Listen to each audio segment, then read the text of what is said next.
Alright, how's it going, everybody? This is Ismortah, and this morning during my Saturday morning 9 a.m. Central board game stream, going to be showing you some more Memoir 44. You probably know I have previous streams that I have lots of different other Memoir 44 core game and expansion content that I've shown, so if you're interested in other Memoir stuff, be sure to check out my earlier videos, either here on twitch.tv/Ismortah or over on YouTube at Shadow Balance Games. And this is actually the last expansion that I actually just got. So now I have every expansion for Memoir 44. What I don't have are the paper mats that were additional maps, the paper maps. So I have the core game and every expansion add-on other than the paper maps. But this is the last expansion that I was missing, which is a biggie. But I'll also let you know why I got last, which is Memoir 44 Operation Overlord.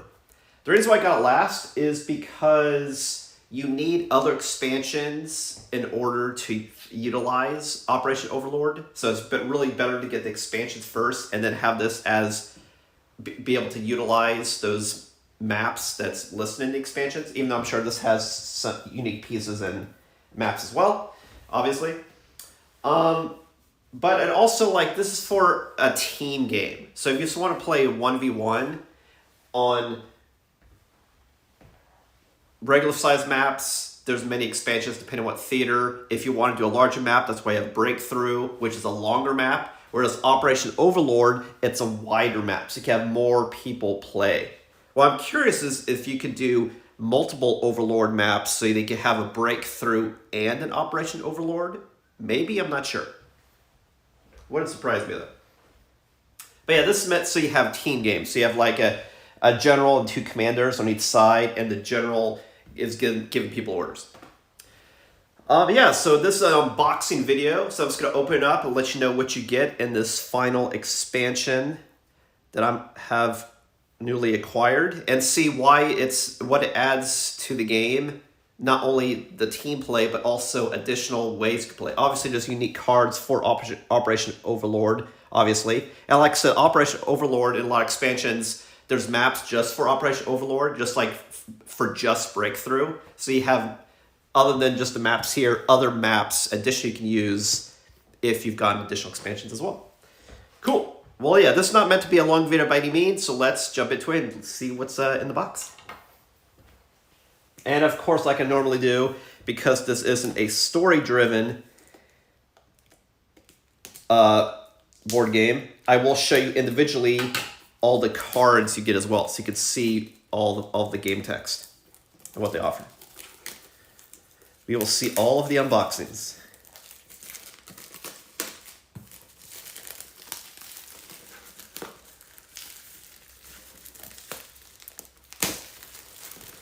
Let me check one thing right quick.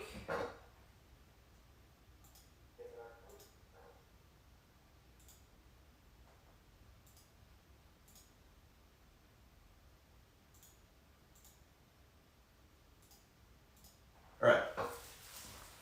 Cool. All right, so I'll show you a close-up what we got here. This is Memoir 44 Operation Overlord. Showed you a couple example cards here.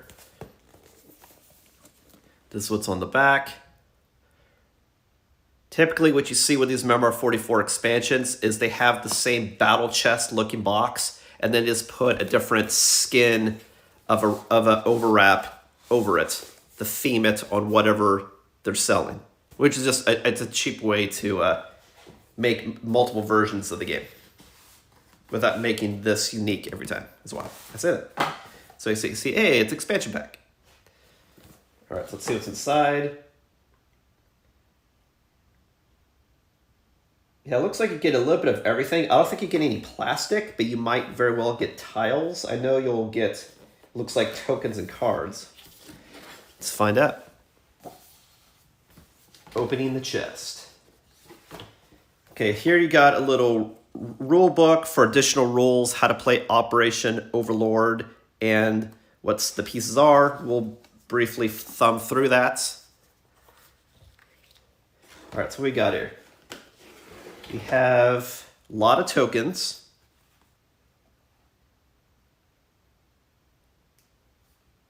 Looks like you got Soviet stuff. You got tanks, troops.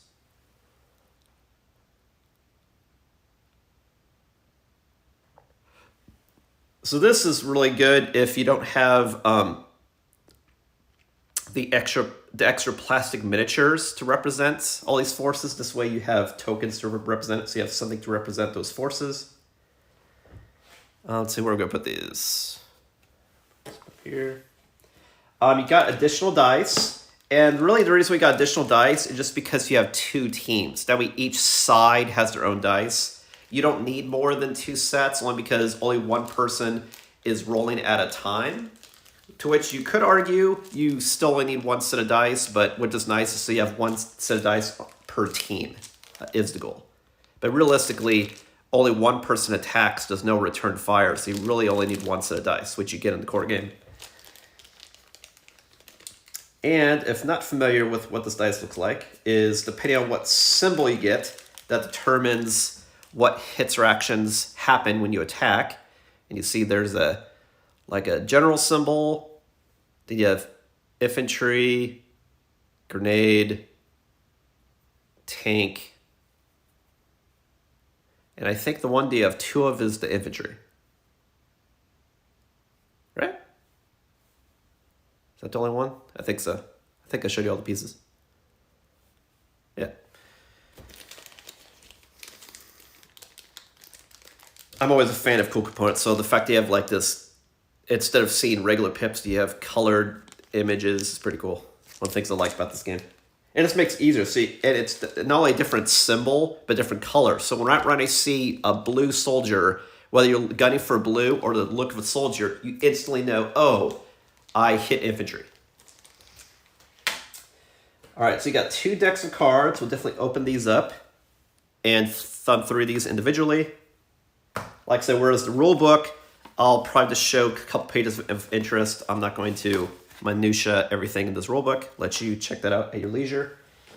But one of the things you always want to check in this too is because they have a paper tray, they designed it this way so nothing moves in the box. But because there's extra space, it is opportunity for game companies to put something in here as well, because it's wasted space and you could easily store other components underneath these paper trays. So I'm just going to check that right quick, just to make sure there's nothing hidden. Like, for example, if you've ever gotten a Twilight Imperium, the newest edition, 4th edition, they did just that. They had components in and out, but by utilizing a tray, whether it's paper or plastic, make sure that stuff doesn't move. But you have a lot of opportunities where you can store stuff, inside or between. Okay, so it looks like that's everything. It looks like he's got dice, tokens, and cards. You're not getting maps, like I said, except there's probably some map setup descriptions here. It would surprise me if there wasn't. Wow, there actually isn't. Really? Really? I think that's the first expansion I own that doesn't have additional maps. But like I said, the reason why that is because the core game, if I'm not mistaken, and every expansion I own has Operation Overlord maps. So, like I said, getting this by itself doesn't really mean shit because it allows you to play those maps which it advertises.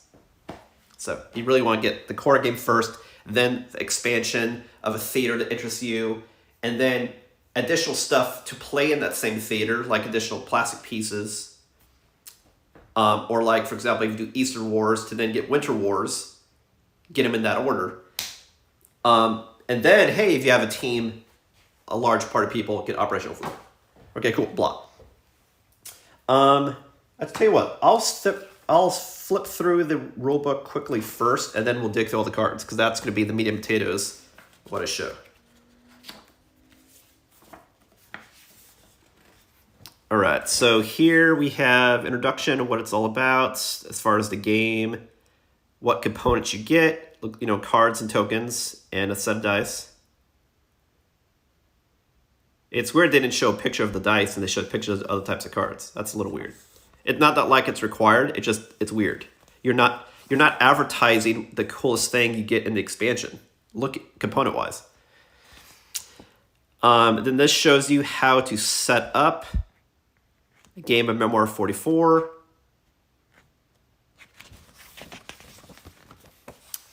how to play a turn. There is a chain of command. Like I said, the person in the center gives out cards to other players. So what's funny is, like if you watched Shut Up and Sit Down do a playthrough of Operation Overlord, how you ended up chewing out the general because it's not the deck's fault. It's literally the general's fault for giving you shitty cards. Pretty funny. Recommend checking that out. And this says then how to play this with certain types of expansions, depending on the theater, or if you're playing with aircraft. So yeah, pretty straightforward.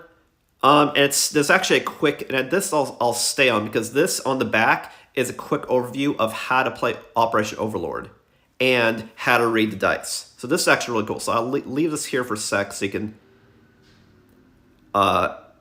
pause the video or you can read it. Because this is how you play with Operation Overlord. The other rules are unique to different expansions, or unique to showing you what the different components, like different tank symbols, represent.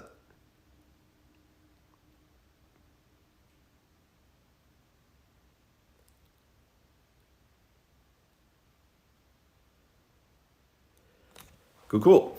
All right, so now let's get to the most fun and the main potatoes of this is, what is this deck of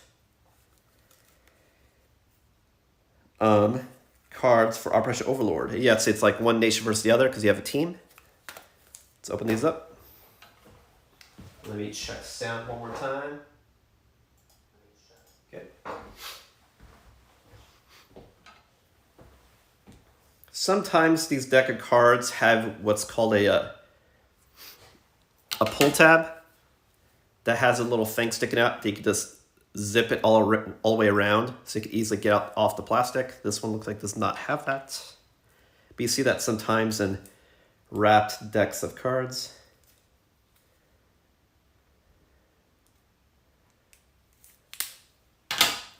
Just want to be careful if you use something sharp like I did to open up the cards that you want to be above and away from the deck, because you don't want to accidentally slice these cards, especially since this is coming from a deck that's competitive play. You don't want it to be a tell. But worst case, you could also sleeve your Memoir cards. It's also true. Go ahead and open up both of these. Then I'll show you each card.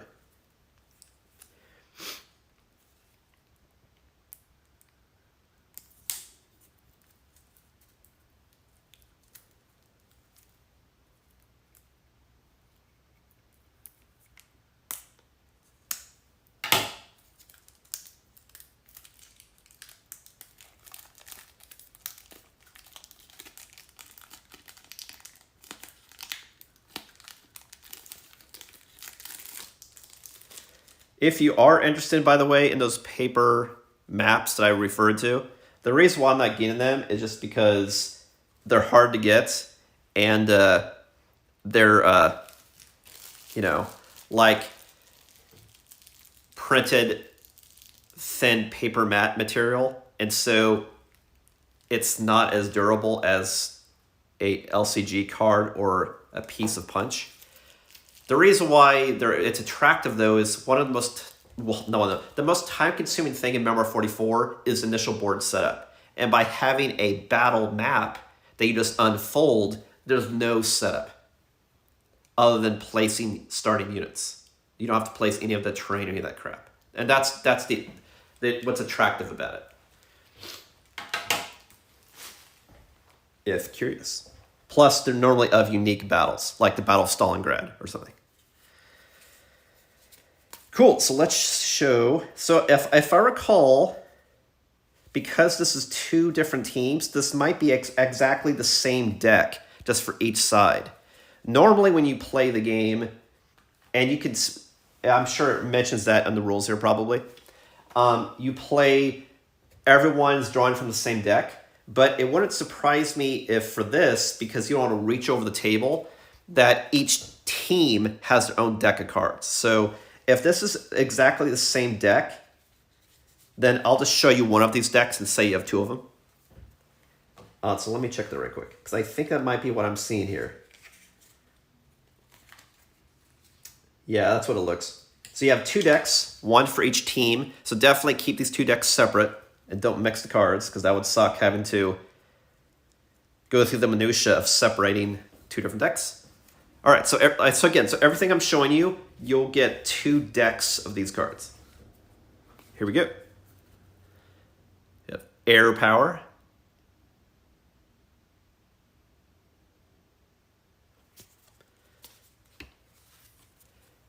Ambush.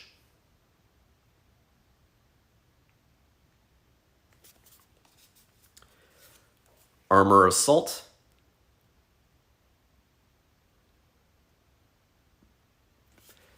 And you got 2 of those. Artillery Bombard.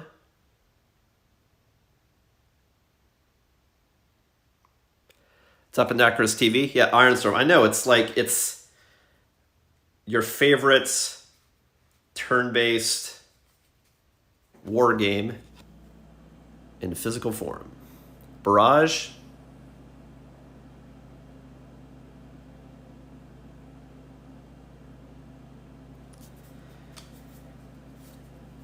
Behind enemy lines.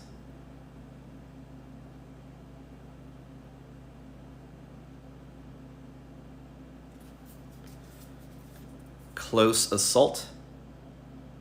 I will say what I've already noticed, what I really like about just the cosmetic look of Operation Overlord cards is they're more artsy than the original base game. Not only the UI, but also the art for the soldiers as well. That adds nothing to the game mechanics at all, but it just looks cool. Counterattack. And this you get 2. Dig in.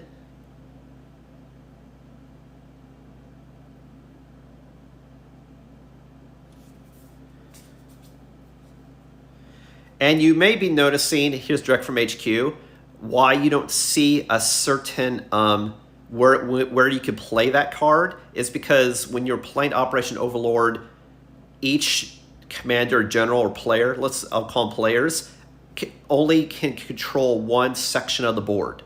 So if you get a card, you can only play it in your section, unless the card uniquely says you could do otherwise. So that's why these don't say choose left or right side of the battlefield, because if I'm the left side player, I'm only controlling the left side of the battlefield. That's why you notice these say your units and not your nation's units. So only 4 units that I own on my side of the board. Oh, just for reference, that was 2 direct from HQ. Firefight.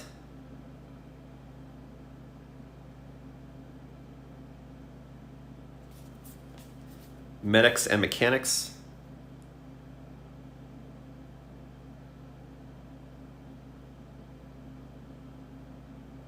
The other thing I'd argue for a lot of these cards, and this also includes Magic the Gathering shit that has what looks like a paragraph of text, even though it's only a couple sentences, is it looks like a wall of fucking text.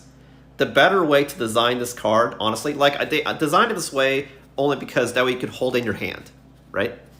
But the thing is, when you're playing this game, you're not holding these cards in your hand. They're on a display in front of you. It would be easier to read these cards if it was set up like this, because then you could have long sentences that's easy to read. They can even have spaces, so you can easily see breaks and ideas. And they just have a picture on one side or above. It'd be a lot easier to read. Especially since, like I said, this game, you're not holding the cards in your hand. They're on a display in front of you. You're choosing one, and then you're playing it.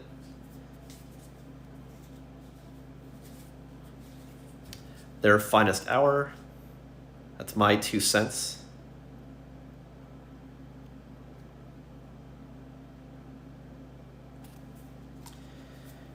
Infantry Assault.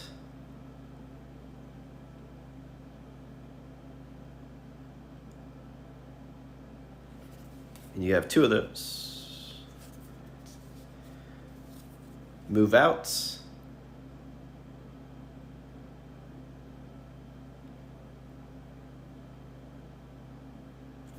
You have 2 of those.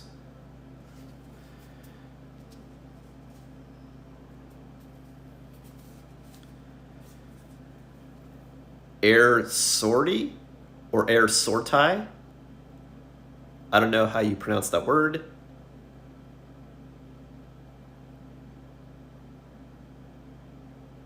But it looks like it's an aircraft maneuver. You have 2 of those. So it looks like everything in blue that you just saw were commands of units. Whereas what I'm going to show you next, that's in red, is commands of only a certain side of the battlefield. So that's what you see here. If you have which commander highlighted, that indicates which commander can give orders, as well as shows you what side of the battlefield. Again, it's that use of color and shape, which is good design. So here's recon. And you have 2 of those. Then you have recon in the center.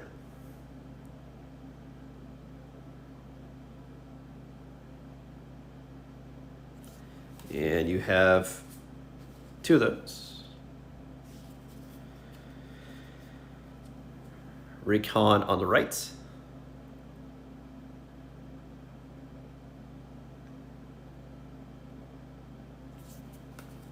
You have 2 of those. Probe, and if you've played the game before, especially the core game, all of these cards, especially these red ones, should look exactly familiar. It's the Overlord version of those same core cards. No, I thought it was only 2. No, you actually have 4 of those. Probe in the center.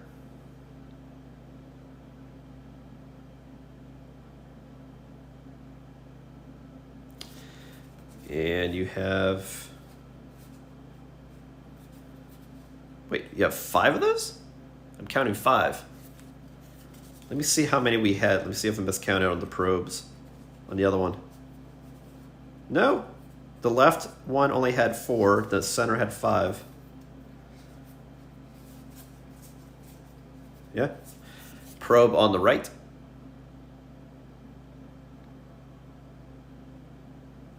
And you have 4 of those. Attack on the left.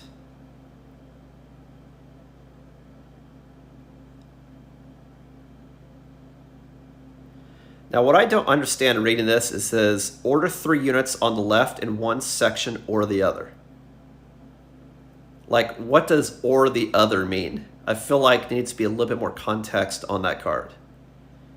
Maybe that's stipulated in the rules, but that's the only thing on this that's a little confusing. Or the other.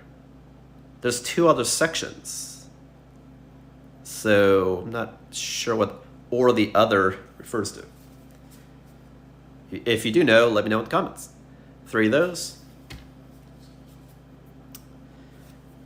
Attack in the center.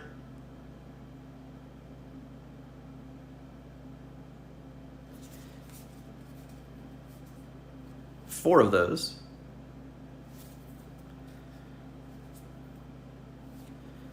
Attack on the right.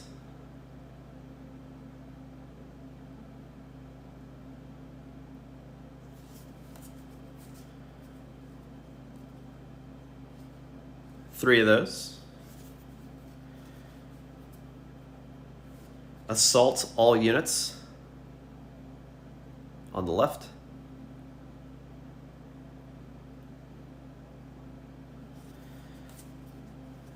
For 2. Assault center.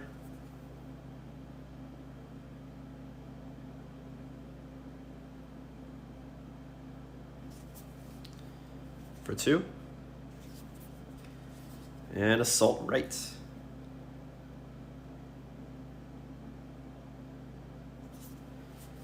You have 2 of those. Recon in force.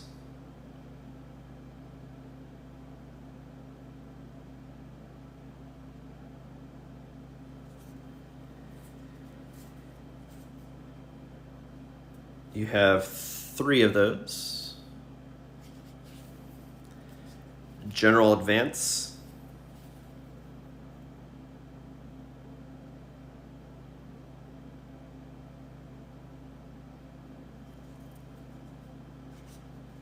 Again, like, and also like how even the symbol, when it's saying what you do, like this is showing where you do it, and the symbol also kind of indicates what you do without having to read the words. So once you recognize what this means, all the words go away. You know, versus seeing like 2, 2 versus 2, 2 plus 2 any direction, you start figuring out knowing what the symbols stand for when you see that. So you don't need the words. Kind of like if you see trample in Magic and the definition of trample, once you know what trample stands for, you don't need the definition of it. Again, more good design. The only thing I've seen so far that's bad design is the or the other move. It just, once I know what that means, that makes sense. I just don't know what that means. It's, if you're describing how something works, you really need to describe how it works. And like I said, maybe that's spelled out in the rulebook, which I hope so. And then lastly, you have 2 different cards for the Marines and the Red Army. It looks like both are a little different. So I'll show them to you so you can see.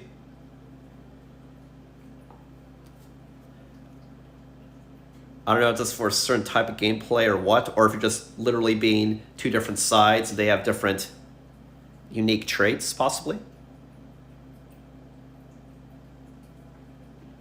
So this is the Marine Corps team.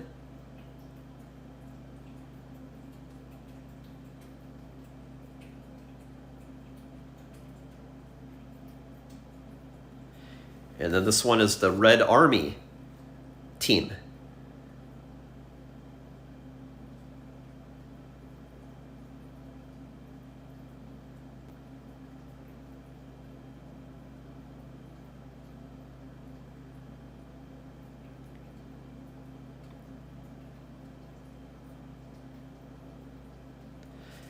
And that is the full deck of cards. So each side has their own deck. These are probably just reference cards per team, so you could easily reference and know the abilities and weaknesses of each. Again, each team has their own same deck that I just showed you of cards. And that is everything you get in the box. Well, thanks for watching. Again, this is twitch.tv/Ismortah. If you missed the live stream, you can catch this starting the next day on YouTube at Shadow Balance Games. This is really, like I said, if you want to do a team game, this is how to do it.